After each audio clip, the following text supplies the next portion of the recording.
अहं रुद्रेभिर्वसुभिश्चराम्यहमादित्यैरुत विश्वदेवैः अहं मित्रावरुणो भाविभर्म्यहमिन्द्राग्नी अहमश्विनोभा अहं सोममाहनसं बिभर्म्यहं त्वष्टारमुत पूषणं भगम्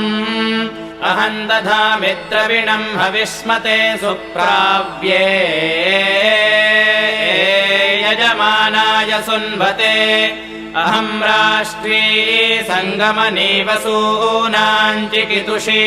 प्रथमा यज्ञियानाम् तां मा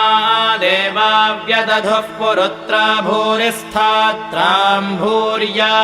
वेशयन्तीम् मया सोमन्नमत्ति यो विपश्यति यः प्राणिति य ईं शृणोत्युक्तम्